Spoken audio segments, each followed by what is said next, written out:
and the media is absolutely going to go along with it. And lo and behold, that's precisely what happened. 3 years after that, you had Biden on October 6th coming out and saying that they were unveiling this incredibly draconian, incredibly right-wing, white nativist, anti-immigrant agenda package that they said that a Oklahoma senator wrote, and it was basically Trump's 2020 immigration agenda repackaged.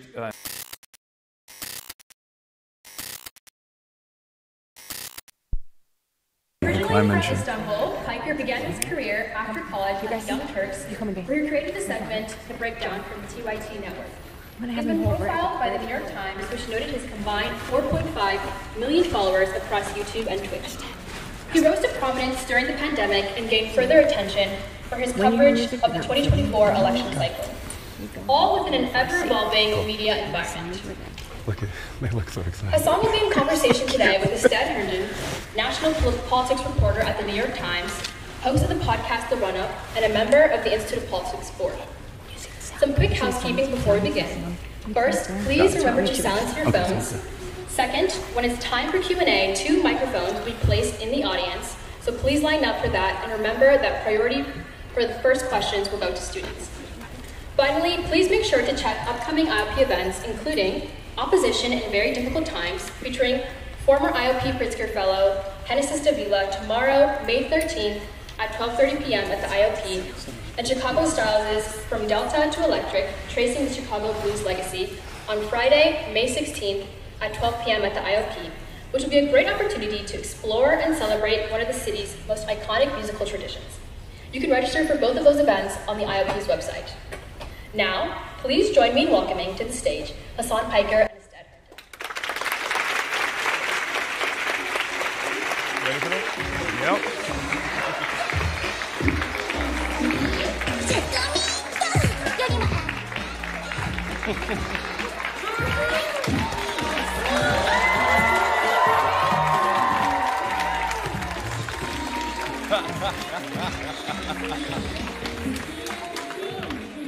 Wow. What do you think of that music? That's the perfect intro music. As soon as there was an Ethan Klein mention, I was like, oh, I'm surrounded by fans. This is... Yo, I'm so excited to be here. My name is Estad Herndon. As they mentioned, I'm a politics reporter at the New York Times, and I am on the board of advisors of the Institute of Politics. And I'm super excited for us to be here with Hasan Piker and to lead this conversation today. I know they went over some of this stuff before, but I will re-emphasize a couple things. This, like a lot of IOP events, is meant to stoke political discourse, to engage in discussion, and even a little good-hearted debate, and I think that we're going to see some of that today, but it's also to engage with students. So there will be student questions at the end, and when you see the microphones come out, you do not have to wait. You can start lining up at that time. But I'm going to jump in here, and I think my questions are really going to go in a little bit of an arc to learn more about kind of how you found yourself here, and then get to some political stuff more towards the end. I think we broadly know your path, going from Young Turks to one of the biggest Twitch streamers in the country. But what is the origin of your interest in politics? And what was the moment where you decided to break off of the Young Turks and go off on yourself? Well, okay. So I was always interested in politics because I grew up in Turkey. And it's, you kind of get thrown into the realm of politics in Turkey because it's way more impactful, way more consequential than the way that a lot of Americans view it. And I grew up in the Erdogan regime taking power as well. And I saw a lot of that social conservatism and the immediate ways that it changed my life. I was a big fan of political cartoons. And I remember these political cartoonists that I used to read were getting sued by the Erdogan administration, which is not so dissimilar when you think about what Donald Trump is doing right now. And there's definitely a direct analog there. But it was little things like that and life-changing and meaningful ways that always kept me interested in talking about politics and keeping up with the discourse from an early age. And then as far as like how I transitioned from the Young Turks to go out on my own, in 2019, I had a unique moment, let's say, on stream. I had a heated gaming moment where I said America deserved 9/11. And the thing is, when you're a leftist commentator, when you're in politics and the leftist space, like you always get doxxed, swatted. It's something that has been, a part of the job, unfortunately. But this time it was different because it was on Fox News, and Dan Crenshaw was crying on Laura Ingraham, and all of a sudden, that became way more prominent, and they started yelling at like other random people that worked at the Young Turks as well. Like the key grip was getting doxxed, and I was like, this dude is not, this is my dumbass. Like don't dox the key grip. And I didn't want that kind of unwarranted attention to go towards other people for things that I was saying and doing. So that was my first foray into wanting to go out on my own. And I went full-time in 2020, and I started live streaming every day. And by the end of 2020, I had become a fairly sizable content creator on the platform, one of the biggest content creators on Twitch. And I'll say, since then, I've also invited a lot more negative attention to myself, but at least it's just me this time. So, we hear a lot about how these new internet spaces are apolitical. A lot of your kind of colleagues in the Twitch space stay away from politics. I'm wondering what made you, I know it's kind of natural to your interest. Why do you think talking about politics works for you on the platform? Like, what are the ways that you have learned to kind of crack that space if others haven't? Yeah, at first I wanted people to talk about politics because I thought like there were a lot of progressive people out there. I thought it was like good to show that progressive politics is not shameful, that people shouldn't be afraid of speaking their opinions on these matters. And then Asmongold became the largest political content creator on the platform, and some people know who that is, but he's a right-wing commentator now, the biggest right-wing commentator in North America, actually. And now I'm like, maybe don't talk about politics. It's better if they stay apolitical. But for the most part, I think like the apolitical nature of this space is just a way to shelter your more reactionary tendencies in general. I think people say that they're apolitical, or they say that they're operating off of common sense beliefs, but usually that just simply means you're right-wing and not open about it. At least in my experience. Yeah, but obviously there's been a bigger discussion kind of since Democrats have not been in that space, and there's been some thought about how do they find themselves more naturally there. But I'll talk about that later. Actually, I want to ask more directly. Do you consider the line between like entertainment and activism? Do you think of yourself as a journalist? Like, how do you actually see your role? Yeah, I don't. I see myself as a political commentator. Like, depending on who I'm talking to, I'll explain it as like Rush Limbaugh without the brain rot, literally and figuratively, because he had brain cancer. And You're also saying you don't have brain rot. I'm impressed. Yeah, and also brain cancer, and also I think holes in his brain from prescription drug overuse. He's dead. He can't. What was he gonna do? We're focusing on that though. So anyway, but like it's basically like AM radio, but for Zoomers. So that's the way I describe it to people. And I do find myself to be more of an entertainer than an activist. Even though I do engage in activism, I always stress that, I'm simply an entertainer, and I'm trying to urge others to go out and organize as well, because like, I'm just one person, and I would be saying these things even if I had 30 people watching me. But when I have 30,000, 40,000 people watching me, that means there are 30,000 to 40,000 people that can go out and organize and then build a movement that way. So yeah, I see myself as a political commentator and not an activist, even though I do engage in that. One of the things I think that folks have found, obviously your audience, testament to this room, skews younger, skews folks who are highly online. Is that false? But I guess I'm saying I think it's also captured an audience that legacy media has missed, right? Yeah. What do you think is working in terms of why people are coming to folks like you versus why places like even the New York Times are struggling to reach some of those people? I think there is a personality aspect to it for sure, but I think the medium that I'm in is so interactive, and people are looking for that. There's a sense of community building that exists online, on Twitch and in live streaming in general, and that is not exactly replicable by traditional media outlets, and they're never going to be able to do that regardless. Like, it'd be really funny if Jake Tapper had like parasocial stands. That'd be weird. I think he does. Doubtful. But I think that's definitely one reason for why I have these audiences. I'm also at a place, like, I speak the language. I'm from a different generation, and I'm also not in the same traditional media orbit, so I wasn't put through the ringer to develop a certain way of speaking and develop an attitude that is like very DC media bubble oriented, and I think that is genuine and people appreciate that. Mm-hmm.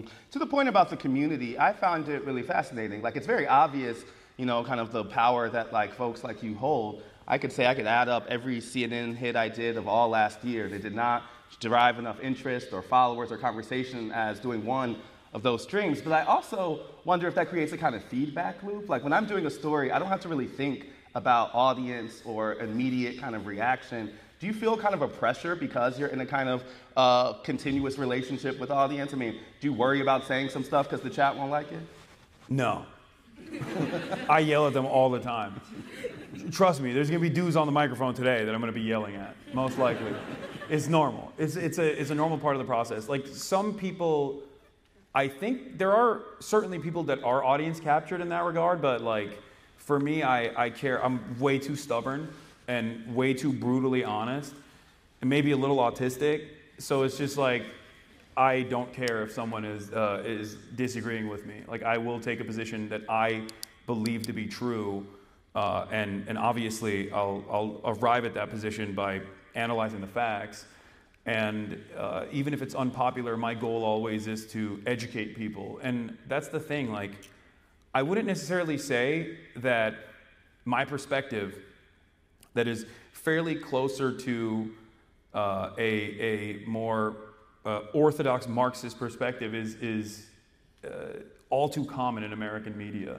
Most people have never encountered someone who is speaking about these things from the angle that I take.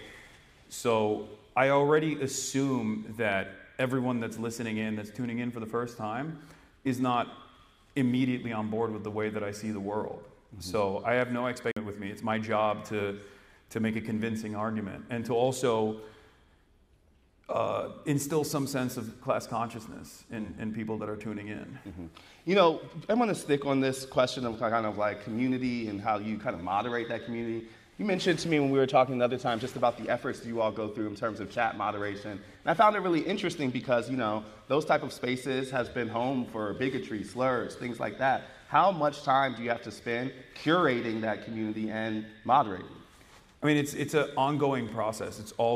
It's something that I always have to work on, because I have a lot of other places will safeguard their community. They'll have like paywall, like membership only access if you want to communicate. Mm-hmm. Some places will add like additional checks.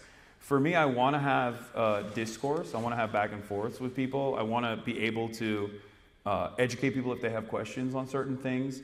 So I have a 10-minute follower mode, which means if you follow me for 10 minutes on my Twitch, you can say anything you want in the chat. And surely, some people abuse that. They'll come in and they'll try to antagonize or say heinous things. But in that process, like, I use that as an educational moment, and I also use every opportunity like that to basically say, like, these are the well-defined boundaries in this community, like what is permissible and what is not. Mm-hmm. And that's one way that we moderate the community. Mm-hmm. To the point about the kind of audience capture, particularly around young people, so much of the discussion has been around young people's disillusion with the political process. I think you speak directly to that. I wanted to see, like, do you consider yourself trying to overcome that disillusion, or are you just kind of relating to it and kind of wallowing it? Or do you see that kind of education piece as you trying to move people out of their disillusion? Oh, for sure. I think that disillusionment is a huge problem because everyone has a tendency to fall to the whims of nihilism. Mm-hmm. And I feel like that's really bad for political progress in general. It's really bad for political mobilization in general. And so one of the things that I try to instill in everyone in my audience is, like, one, self-development for sure, to create some confidence in yourself, achieve short-term victories for yourself so you feel more confident, and have a little bit of control over things that are in your life that you have control over. But overall, I think I try to push everyone towards political activism for that reason, organizing, community organizing, or labor organizing with unions, because it's one way that I think people can immediately impact their material conditions in a way that's meaningful. And that, I think, inspires them to keep pushing for more and more, and hopefully build a larger network that can resist against certain things that this administration is doing. Mm-hmm. You become a voice for Democrats really asking the why they lost question since the election. I just wanted to start by posing that to you as we start talking about change in parties. Why do you think Kamala Harris lost?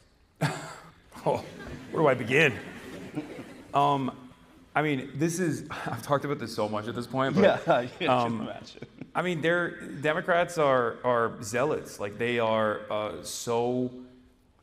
they're so married to the idea of maintaining institutional control, maintaining the infallibility of institutions, and third-way neoliberalism, where they think that a little bit of market regulation, maybe with a lot more deregulation down the line, is how we're going to magically improve people's material conditions at a time when we have incredible wealth disparity and 600,000 people sleeping outside every night in the richest country on the planet, in the richest country throughout history. And I feel like people see these inequalities, and while mainstream media and many other resources that people rely on are constantly telling them, no, this is normal. Like, everything that you see is actually normal. Like, I think there is a great sense of discontent and anger. And if left unchanneled, you have right-wing reactionary movements that can take that anger, recognize it, and then move it to an unproductive place that benefits their political purposes, as the Trump administration so correctly did, by taking the anger and animosity that people felt and then saying, you're angry not because your boss is fucking you over. Can I curse here? Is that allowed? Okay. It's too late for that. Yeah. You're angry not because your boss is screwing you over, but you're angry because it trains people. You're angry because undocumented migrants exist on U.S. soil, and they're able to build on that anger. Whereas the Democrats, I think, were so uninterested in recognizing that, where they thought, like, oh, it's a vibe session, like, oh, people are not feeling the pain in their wallets, it's going to go away. Yeah. And no matter how many think pieces you write on that, like, the average person is not that's not going to change the average person experiencing negative real wage growth for almost 2 years under the Biden administration. Yeah, I mean, I think this is where there was a lot of overlap in how in our work and what you were talking about, is because that kind of 2021, 2022 moment when Democrats were trying to talk people out of their concerns really sticks out in terms of the reasons why they lost. But I guess I'm just want to clarify: am I hearing that you think more Democrats lost more so than Donald Trump won? Because there's another argument you could say, which is that, he was affirmatively kind of shifting the electorate rather than it was the Democrats' failures at Central. No, I think there's always a push and pull. And yes, for that reason, I think the Democrats were definitely responsible for their own defeat, for their own demise. And they were responsible not in the campaign cycle. They were responsible early on. I went back and looked at my earlier reporting in the month of February in 2021, where immigration was becoming a problem. We had that image of Customs and Border Patrol on a horseback, whipping Haitian migrants at the border in Texas. And I remember even back then saying, if they don't actually go along with the mandate that they had, with the mandate that Biden had on his first 100 days of immigration, where he was talking about building pathways for amnesty and all these things, if they don't actually fulfill those promises, and they don't counter message against the Republicans on this issue, they're going to keep hammering this button over and over again, and the media is absolutely going to go along with it. And lo and behold, that's precisely what happened. 3 years after that, you had Biden on October 6th coming out and saying that they were unveiling this incredibly draconian, incredibly right-wing, white nativist, anti-immigrant agenda package that they said that a Oklahoma senator wrote. And it was basically Trump's 2020 immigration agenda repackaged and being sold to the American public as a Democratic bill after 8 years of constantly yelling at Republicans for being racist, for wanting to build a stupid border wall. Now they wanted to fund the border wall. And that is at the heart of the Democratic Party's failure, that they don't actually showcase a vision for a better future, and they shy away from policies that will improve people's material conditions. And obviously, part of that is because they're captured by the same corporate interests as the Republicans are. But Republicans and the social issues that they can hammer on, the culture war issues that they can hammer on, are way more appealing than the culture war issues that the Democrats try to engage in a defensive posture over, especially because they're not earnest in that defense either. They're no more earnest on defending trans people than like Target is when they roll out LGBTQ-friendly baby onesies once a year in the month of, is it July? I don't even know when Pride Month is. June. I'm never defeating the allegation. Yeah, I'm like. I say I'm an LGBT foe all the time, and there you go. But it's just, for them, it's hollow. It's not real. It's not a real battle that they want to fight. And they constantly find themselves in this defensive posture, and they allow the Republicans to dominate discourse. They allow Republicans to lead on issues that they can win. Yeah, but I'm going to push there because isn't there also a public opinion problem here? Like the reason that Biden was moderating on immigration was not just because of Republicans, but because of a legitimate shift among public sentiment that Americans were growing more conservative on the issue. The reason they had, you see the Gavin Newsoms of the world kind of flipping their opinion on trans was partially because there is numbers that tell you that that's where the country is. Like, sometimes I hear leftists talk as if there's this like unrealized mass of leftists that just hasn't been activated. Is that true, or is that a matter of convincing a public? It's a matter of convincing the public. It has nothing to do with like how woke everyone is secretly deep down inside and like activating their potential or whatever, and everything to do with the fact that you have to constantly engage in counter messaging, and you have to constantly engage in messaging,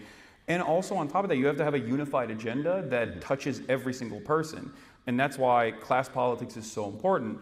And I think that's the reason why now you see the Democrats actually leaning on the Bernie Sanders style of commentary, where they're trying to do a fake class-first politics as well. But even Bernie himself is actually he's 800 years old, no disrespect, but even he finds himself like coming across as a little bit right-wing on some of these issues as well. Yeah. But I'm of the belief that I want to talk about two things when it comes to immigration. Number one is there's always two different polls that people never actually react to when talking about immigration.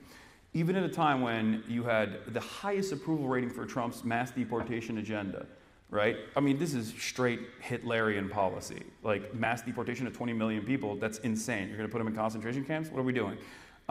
Even at that point, when Americans were consistently asked mass immigration or mass amnesty, they still chose mass amnesty. But no one ever presents that second option as a viable solution to this problem.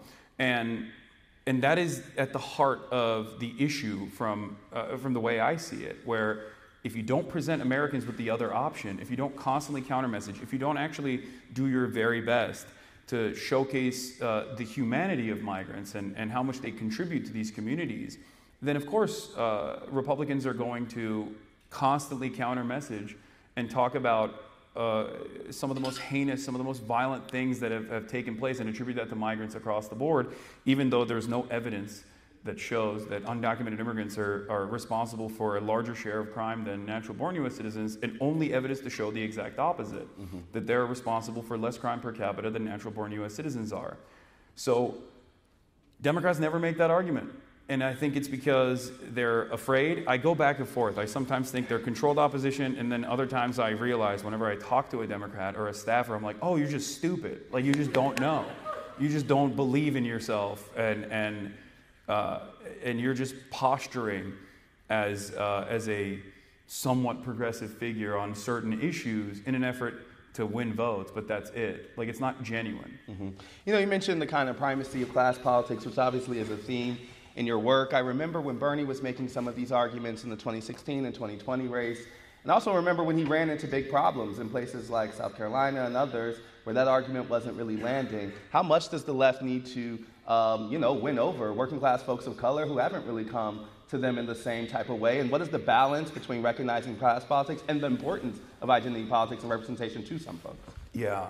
You and I actually had this conversation on my stream where we were talking about like the Democrat machine and how strong it is. I also had another conversation similar to this with my friend FD Signifier, shouts out, he's a wonderful YouTuber, about how like the black aunties are the backbone of the Democratic Party, right? Like, and they are— And the world. Basically. Yeah, yes, exactly, for sure. And what I was interested in understanding is like, I think a lot of people of color understand that it's about survival, and it's about the demon that you know as opposed to the demon that you don't. And in most circumstances, they make this decision knowing full well that like the people that they're voting for are not— I mean, they're maybe marginally less racist than the other side that's like overtly racist, right? And I think that because there's so much strategic voting that takes place in that regard, I think as long as you can make it out of the primary structure, like a figure, no matter how populist they are, no matter how like left-leaning they are, no matter how predisposed with class politics they are, will be able to captivate the attention of like the base of the Democratic Party. Like people that find themselves in a position where they're voting for Joe Biden, whether because they love Joe Biden or because they think that he's a safer bet, are definitely still going to vote for whoever the Democrat is. And I think that's the base of support that we can bring over, rather than try to craft a message specifically for that base of support. Got it. You mentioned the scenes of first Trump administration, specifically I remember the whip and the immigration moment. I think about that time too because there was so much public pushback on some of those things. I remember folks going to the airports when the Muslim ban dropped and things. Yeah. Do you still see that same level of engagement? I imagine like you're on the you're on the pulse of the resistance maybe. Like why aren't people in the streets? That's actually a really great question. I think that there's two problems. One is the disillusionment that people feel because I think in the aftermath of the Black Lives Matter protests that took place in 2020, where a lot of people in this room did all of the right things. Like you did it by the book. You went out, you protested in the streets, you yelled at your congresspersons, you tweeted, okay? You did it all. And then when the election came around, you went out and you voted. You held your nose and you voted for Joe Biden, even though he was very visibly deteriorating. And it didn't matter because it was like, it's better than Trump, right? And then nothing came of that. And I feel like that creates a lot of disillusionment amongst young people and just virtually any American that participated in this process that looked at that and went, well, we saw no reforms whatsoever on policing. And as a matter of fact, most of the Democrats were predisposed with like positioning themselves as against these organic movements that were born out of Black Lives Matter. And surely there was people going maybe a little too far in terms of maybe not putting their least radical positions out there. But overall, I think that created a lot of nihilism that we haven't really examined thoroughly. So that's one reason why I don't think a lot of people are even protesting Trump to the same degree as they were last time around. Because last time around, he was also seen as an aberration. Like, this is not us, when, this definitely was us. Like, Trump is a perfect beacon of American stupidity.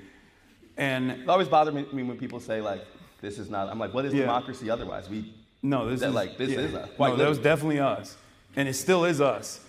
But I think in terms of the immigration, like, the conversation definitely shifted to the right due to very little interest from the Democrats in terms of counter messaging.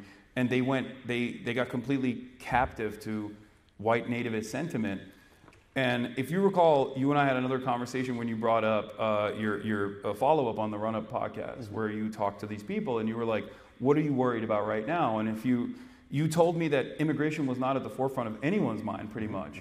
And I told you then, and it started to happen already, that eventually it will, because people are going to start developing too much resentment towards this administration's unjustifiable immigrant detention policies And since we had that conversation, he's underwater even on that issue as well. And the reason why that happened is because they made a major mistake with Kilmar Abrego Garcia. They detained and refused to do due process for virtually all of these migrants that they had captured and sent to CCOT into this like slave labor prison structure in El Salvador. And yet, an immigration attorney of the Trump administration accidentally revealed that they had made a mistake. And when that happened, the media seized on that. They started covering it. And then it became a major issue of consequence. I mean, a major issue that people were demanding some sort of restitution for. And the Trump administration, being hard-headed, refused. And it led to Chris Van Hollen actually going down to El Salvador to get proof of life for this person. And in that process, I think a lot more Americans started realizing what was truly happening. Because they're busy. Everyone is busy. Mm-hmm. They're focusing on their own lives. They've completely checked out of politics. But like, when an issue becomes noteworthy enough that like a lot of outlets are covering it, Americans still do have a collective conscience where they go, okay, that's really messed up, and we shouldn't let that happen. And that momentum is only going to build from this point on, because it's not like the Trump administration is going to back away from doing these unjustifiable detention policies, and it's only going to escalate further, and then you'll start seeing more protests in the streets. Mm-hmm. One more question on Democrats before we move on. There's another argument I've heard some folks say that like it wasn't a message, it was just that they weren't in the right places, right? Like they actually bring those to people. That Democrats had kind of lost culture more than it is a need for a policy shift. I know your team, they need to change their policies, but if we're just focusing on kind of where they deliver their message, how do they get back into culture? They should just go on Call Her Daddy. That was good. I mean, no disrespect to Call Her Daddy, but you know, it's just I don't think you can. I mean, to that point, I remember that interview as like a moment when Democrats were bringing their same message just to a new place, right? Yeah. That seems like part of the problem. Yeah, but if the message is shit, it's not going to resonate with people. Like Kamala Harris's brilliant campaign message was like $50,000 in tax breaks for small businesses. Like she kept saying, like, I am a small business. I love small businesses. It was like, that doesn't resonate with people that are having a hard time struggling to pay their bills. You know what I mean? You really think people vote on policy first? I think people vote on an earnest communicator that can promise them a better life. Mm-hmm. And that is not what the Democrats do in general. They never come across as earnest. They come across as entitled, smug, elitist. And also, two, the policies are far too technocratic in their approach. Like, look at Elizabeth Warren versus Bernie Sanders as an example. Elizabeth Warren and she's done fantastic work with like Lena Khan, for example, and on the back end, on the policy side, like CFPB is brilliant, it's fantastic. But Elizabeth Warren as a campaigner, unfortunately, is a freaking nerd. It's just not, that's gonna resonate well with like people on Twitter. That's gonna resonate well with like college educated people, but you're not making an impact with like regular Americans. You're not, if your messaging discipline revolves around this technocratic approach, then it's not gonna work. Sometimes you have to engage in this kind of populist sentiment in the way that Bernie did, which is why I think he saw a lot more success. Mm-hmm. I wanted you to tell, you mentioned you being detained at O'Hare yesterday. I wanted you to talk about that story and tell me about that experience, some of the questions I asked you. Okay. Great reception from Chicago.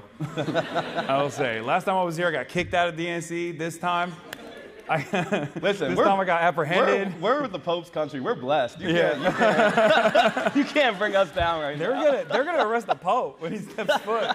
They're gonna be like, "What'd you say about JD Vance?"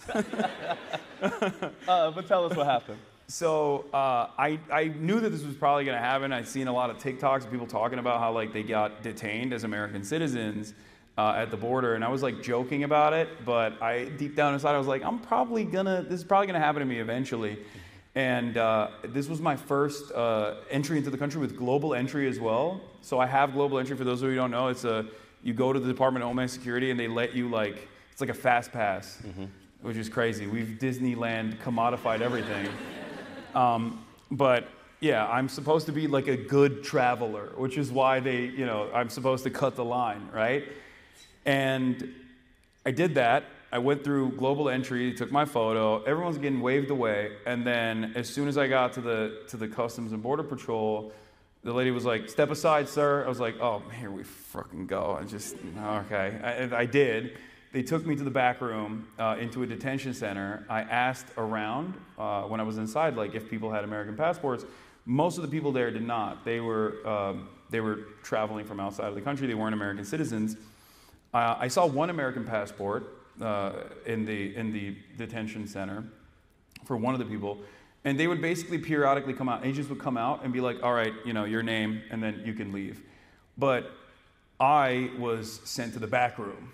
An agent came out and took me into the interrogation room, and it was a very creepy fluorescent light bulb environment where like everything was steel, like all the seating arrangements were steel and bolted into the ground.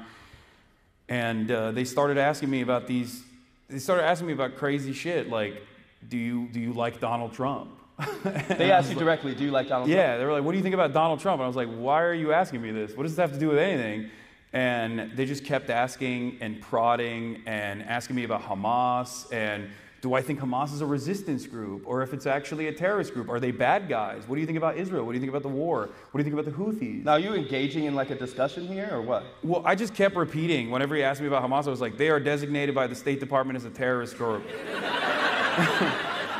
But like, I mean, the substance doesn't really matter. I'm just asking about like, what is the pretense of why that is restricting you from getting in? Yeah, I mean, it's illegal for him to even ask me those questions. Like, they can't deny me entry into my own country for, like, even if I was like, I love Hamas, they can't do that. Like, what do you mean? How long did this it is last? America. How long did it last?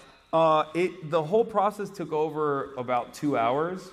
And they went back and forth. Like, there was a point where he asked me all these questions, like, including drama, which was crazy. Like, he was like, "Well, it says here you got banned off Twitch."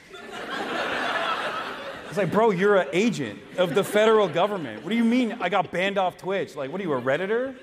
Like, it was insane.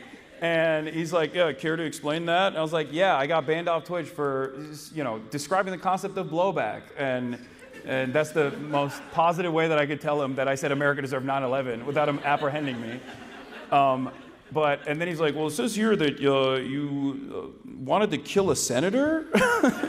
And I was like, "No, that's not what I meant. I was talking about like the Republicans being hypocritical." So how did it end? Basically, he left, he came back, and then he asked me like the hard-hitting questions. Like, if you say yes to those, you're going to jail. Where he was like, "Have you ever been in contact with someone in Hamas or Hezbollah or Houthis?" I was like, "No." I was like laughing at this point. I was like, "No, I have not been. Do you have their number?" Like, and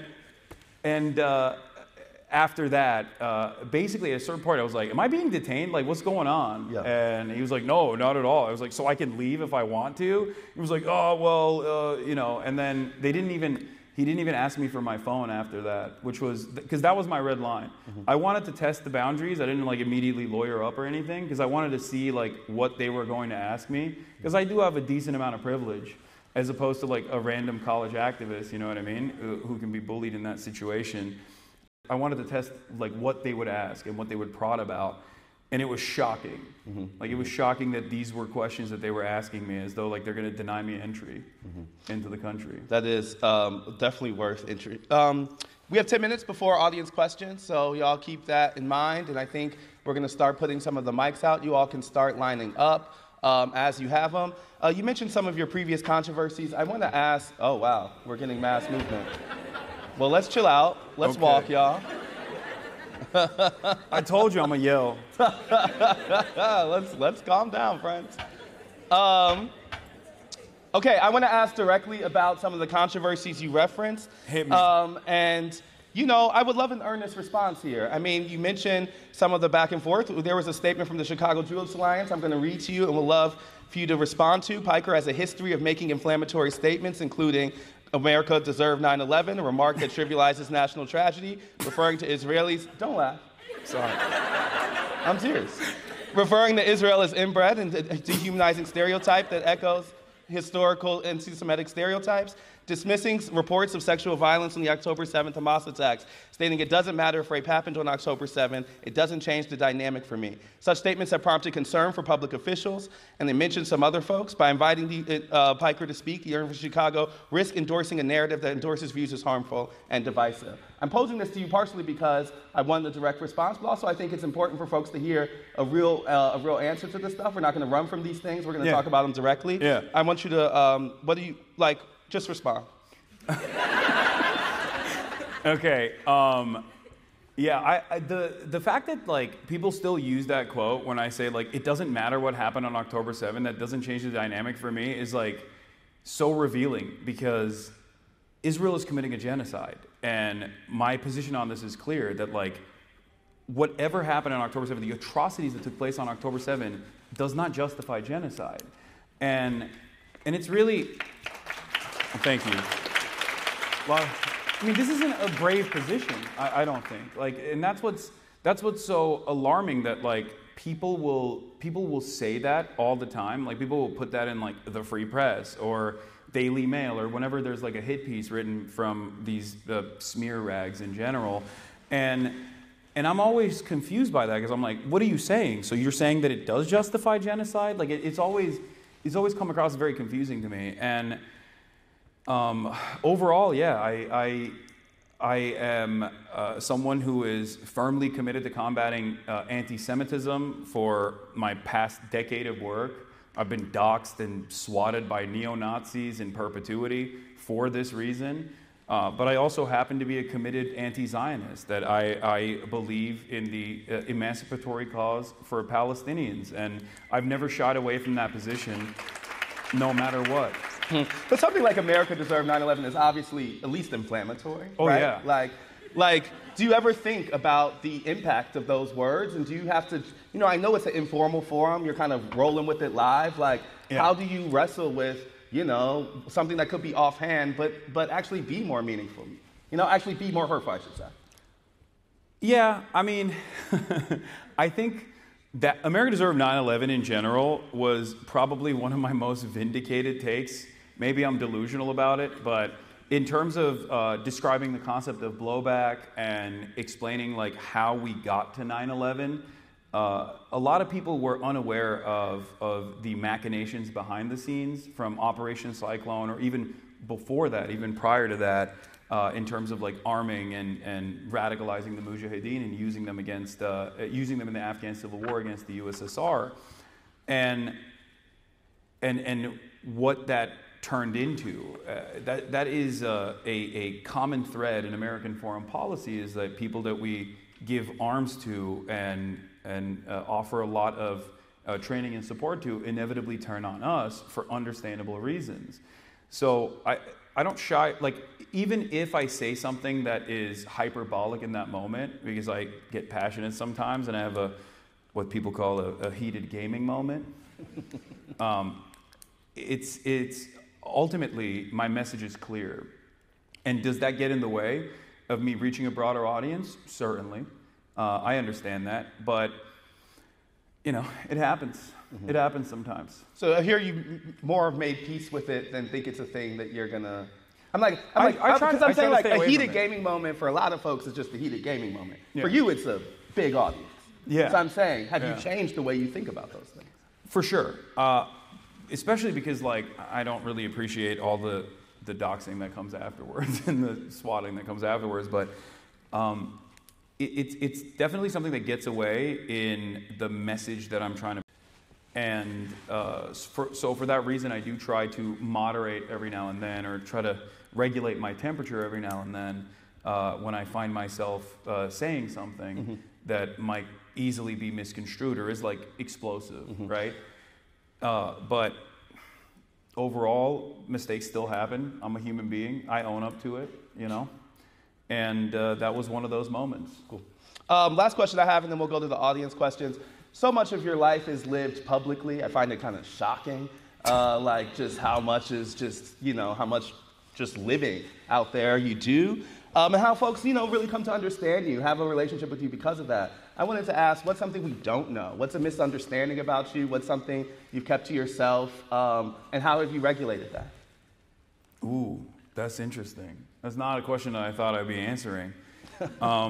I mean, everything is online except for, I guess, like personal relationships that I have. I try to keep private to the best of my ability because I don't want to invite, unwelcome attention to other people because, I can deal with it, but not everyone is like equipped or should be equipped to deal with that sort of stuff.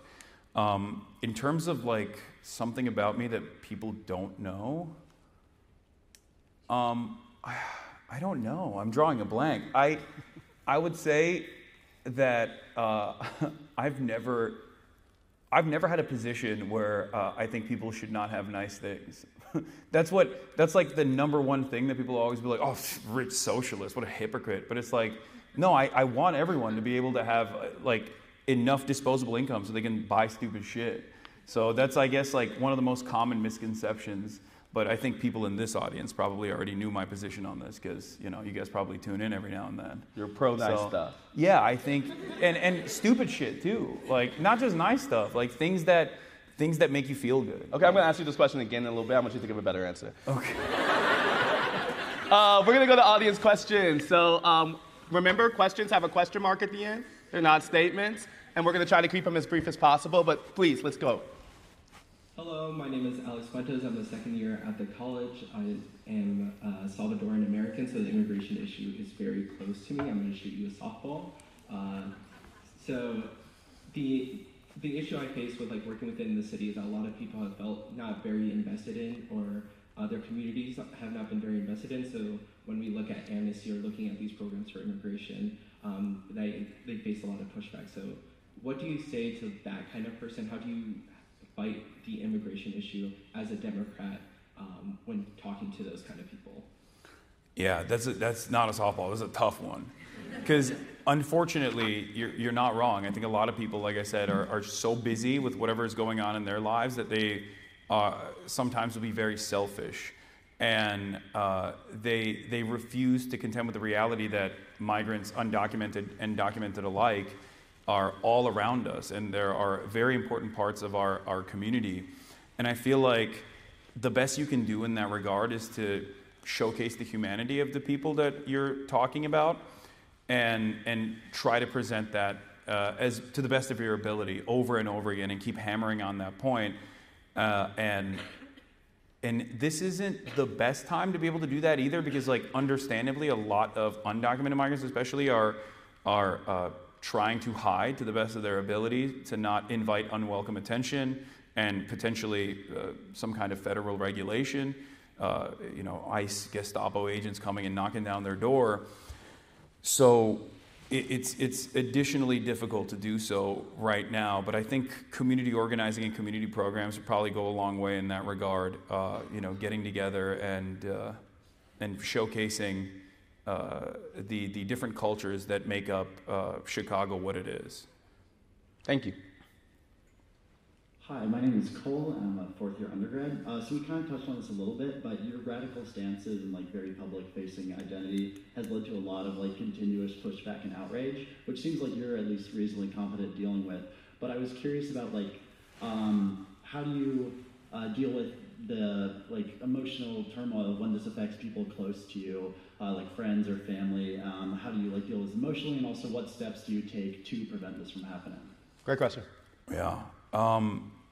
As far as, I can't speak to like people close to me, like my former podcast co-host or whatever, if that's what you're asking about, because like they're content creators, so it's different. Like it's a totally different beast. But in terms of disagreements that I have with people in my life, I try to manage that to the best of my ability by talking about other things, especially if it's a relationship worth preserving, especially because I know in the long term, I can convince them on some of these positions as long as I maintain this relationship without severing that tie.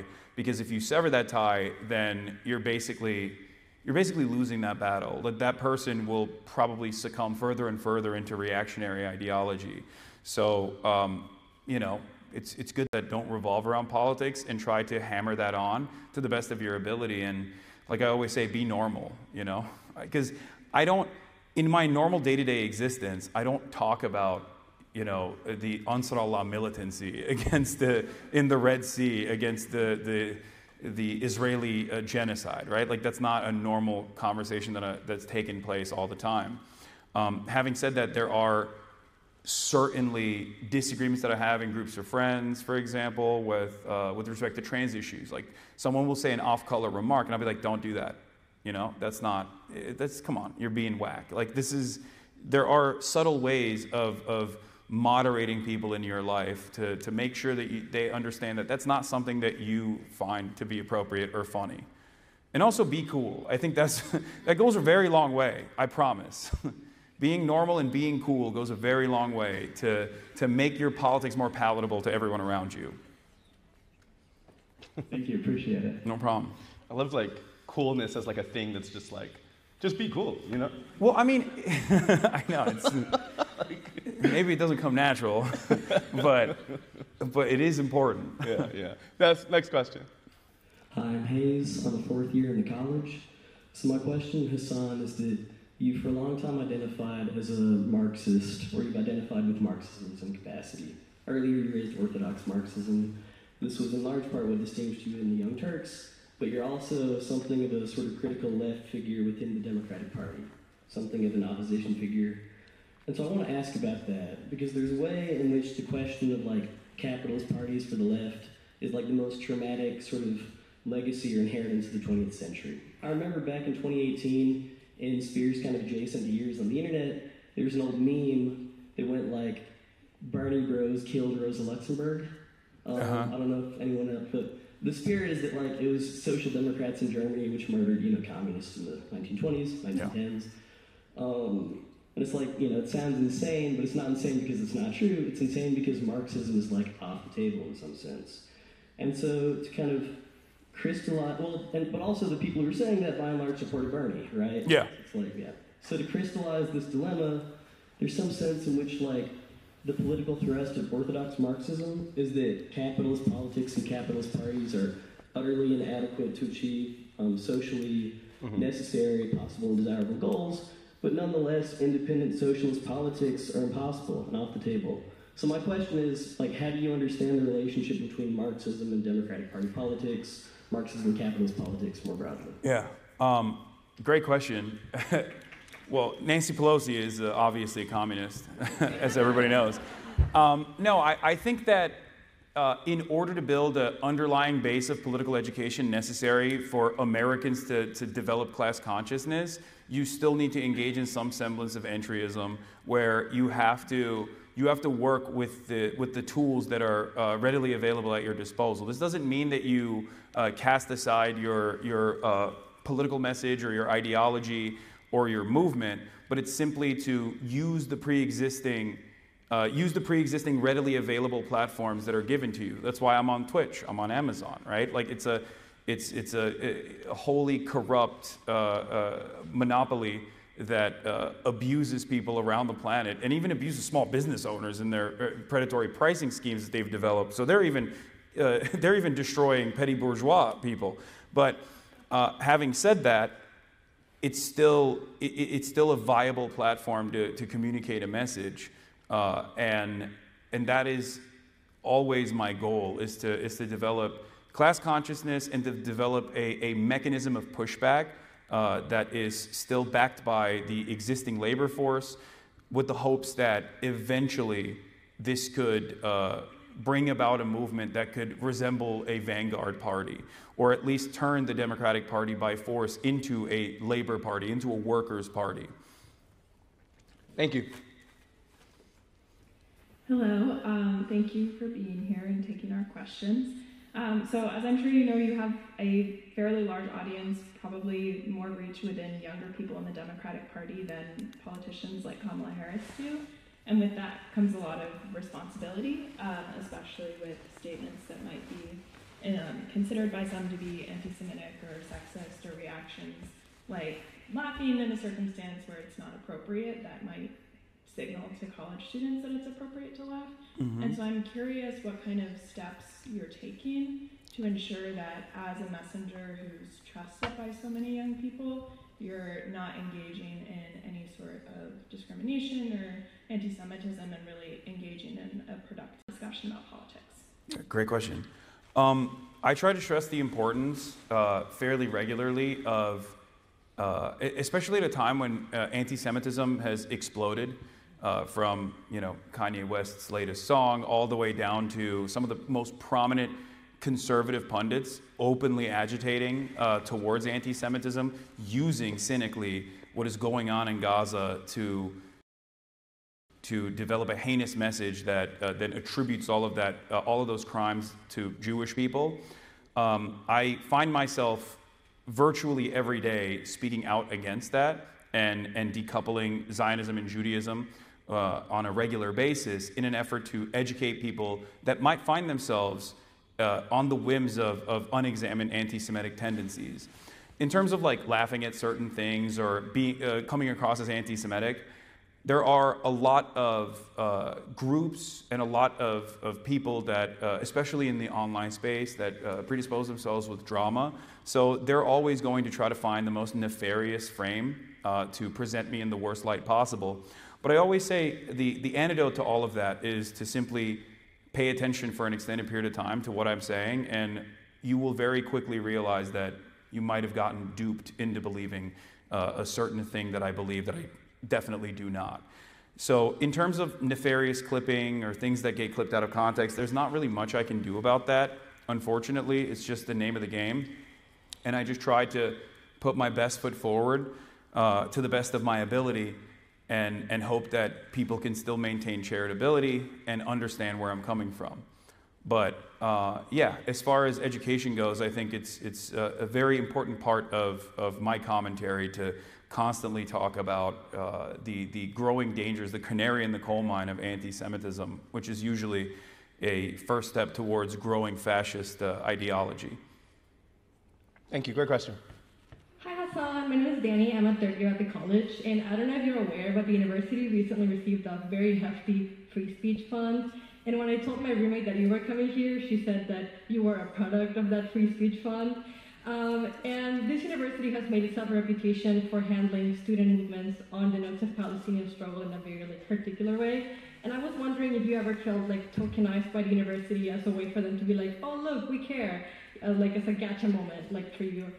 Well, just as a fact point, he's not here from the fund or from other, he's here from the IOP. And because... Are you tokenizing me instead? Yeah, and because I asked him to come. No, he asked me. I think that this is actually the opposite of that. We're here to engage in the earnest point of that discussion. And so I would just want to say, factually, that's not how we can. But you want to answer that yourself. No, I mean, I don't know anything about the free speech fund. What, are you, where's my money? If you're not, we're both asking the same question. Yeah, no, I love Ested. He's great. And he wanted me to come and speak to you guys. So I was like, yeah, I'll do it. It wasn't like a... And very earnestly, I think it's just an effort for places like the Institute of Politics to be where students are and to engage in those type of discussions. So I think it's the opposite of tokenization. I think it's earnest. Thank you. No problem. Hello. Thanks for speaking with us today. My name is Robbie. I'm a second year at the college.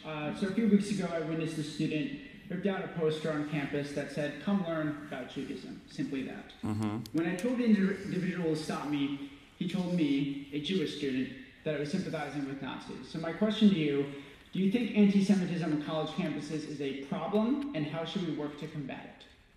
Oh, anti-Semitism is absolutely a problem on college campuses. It's a problem everywhere. It's like any other bigotry. If left unexamined, and especially at a time when material conditions worsen, it's going to get significantly worse. In terms of the packaging of Israel's actions with Judaism, I think that this is a common issue that at least Jewish members of my community are always struggling with, where they talk about the unfortunate fears that they feel as far as people associating them with the actions of Israel. And this is a great example of that, where this person absolutely was doing that, where this person thinks oh, you're a Nazi, you love Israel because you're defending a sign that says, "Come learn about Judaism." Judaism has nothing to do with Israel. Judaism has nothing to do with Zionism. And I feel like the more we educate people... Sorry, man, I I gotta speak up, man. I came back from New York, I went to Rutgers, and I made a song about the hostages. Jewish, what do we say at the end of Passover? We say next year in Jerusalem. Okay. We're trying to actually engage in some question and answer. Can we, you're skipping all the folks who stayed in line and are patiently trying to ask their question. No, we don't need to boo y'all. It's okay. It's okay. Is bro about to rap?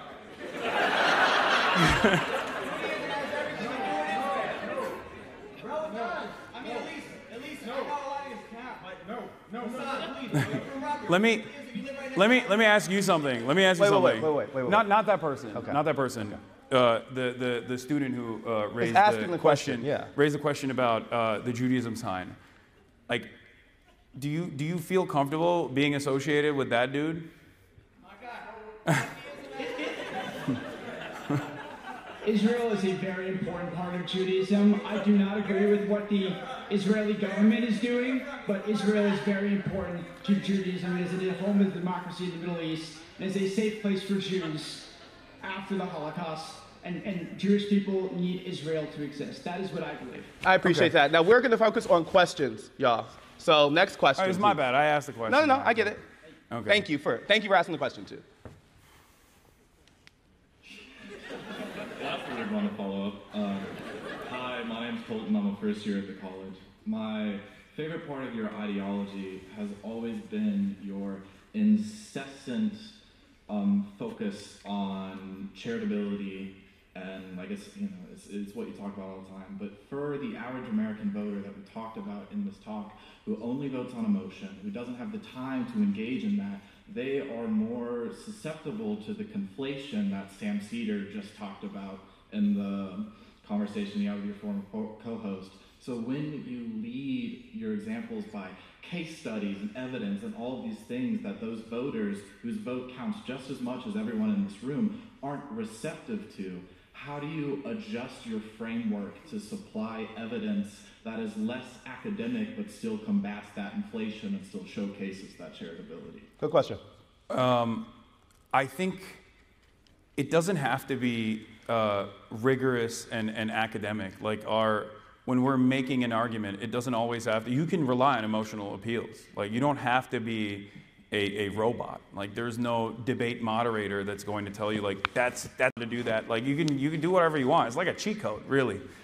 Like you can use all the logical fallacies at your disposal if you want to explain something to people. It's very effective. That's what most people online that love debating do. They try to rationalize those sorts of things, but that's pretty much what they're engaging in. And as far as like maintaining endless charitability, my starting position on this is that I understand that this is a settler colonial nation that was designed by slavers and was built on the fundamentals of erasing the indigenous population. And a lot of social conditioning plays a role in our everyday existence to normalize that sort of thing.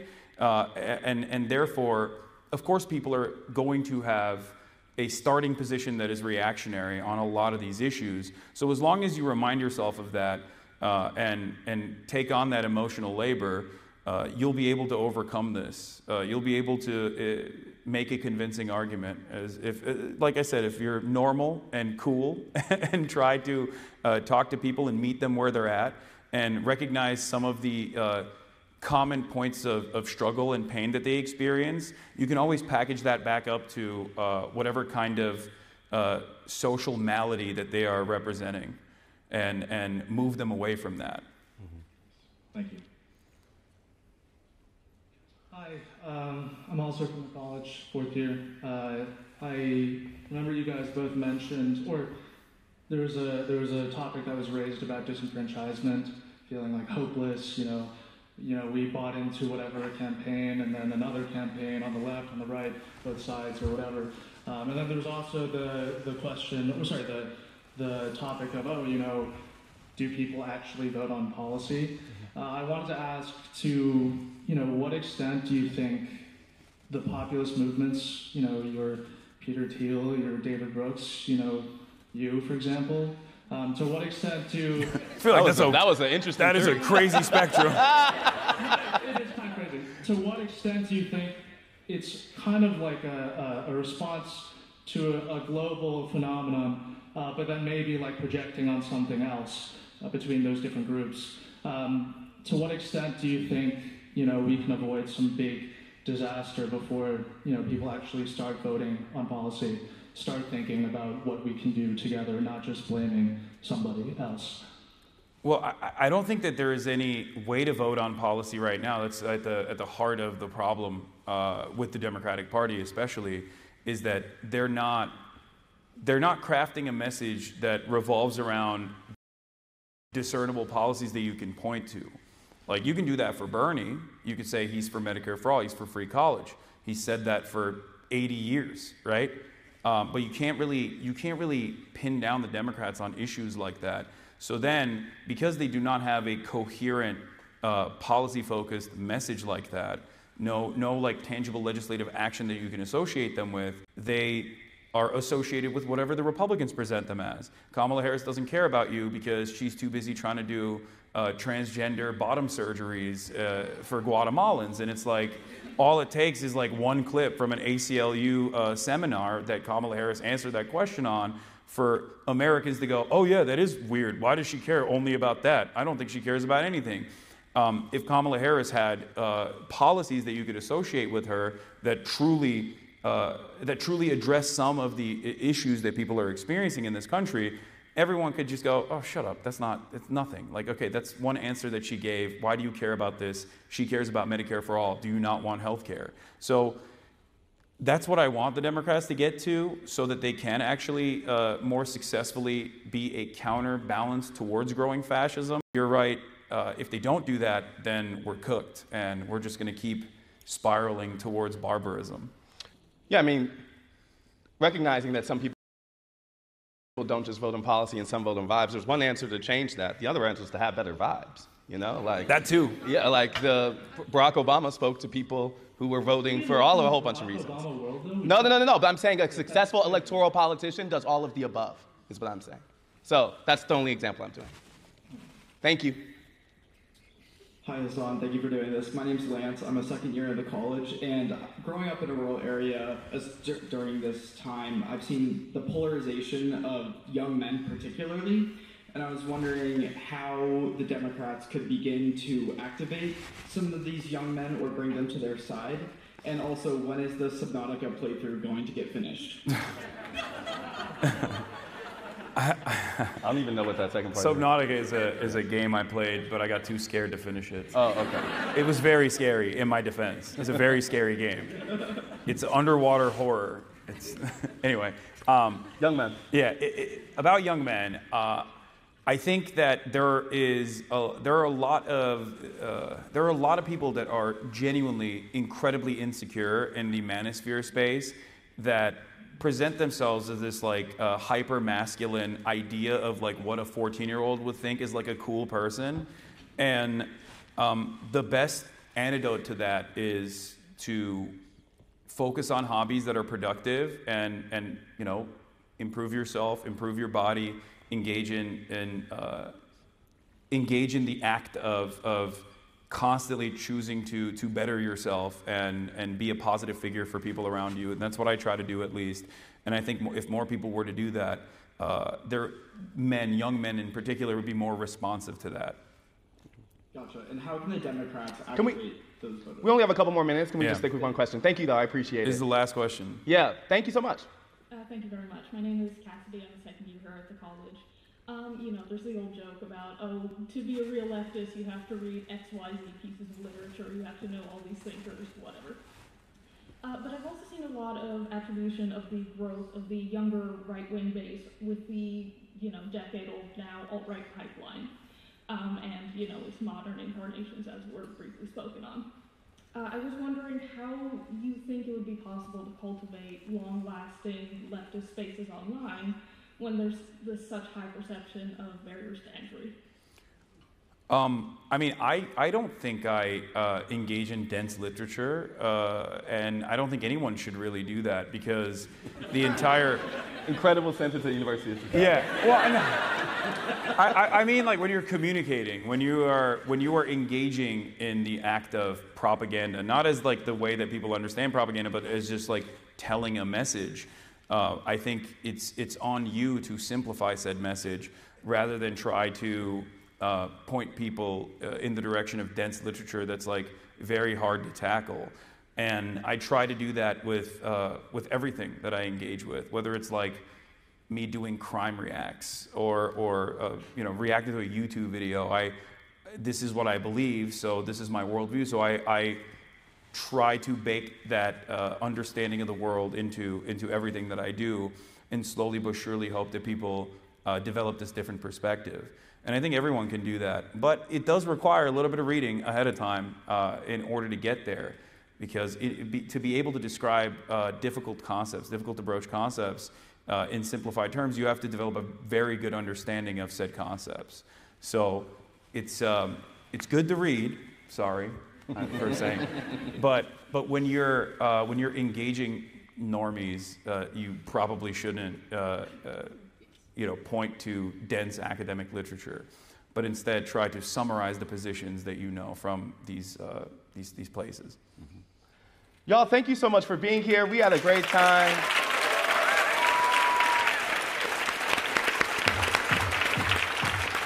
And make sure you follow some more events at the IOP and stuff. Cool. Are we going this way? Okay. Get your mic. Deal. There wasn't like a lot of issues. No, I think. no, I'm not gonna get sworn. Yeah. We gotta grab this mic.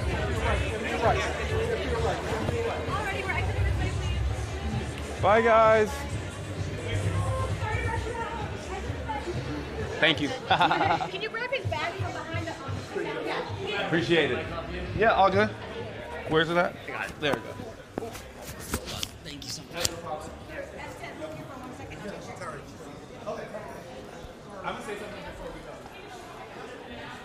You're in my hands now, chat. Instead, you're still mic'd up. Oh, you took his mic? I need you this way. Oh, this way? Okay. All right. What did chat think about that? They loved it. Okay, hell yeah.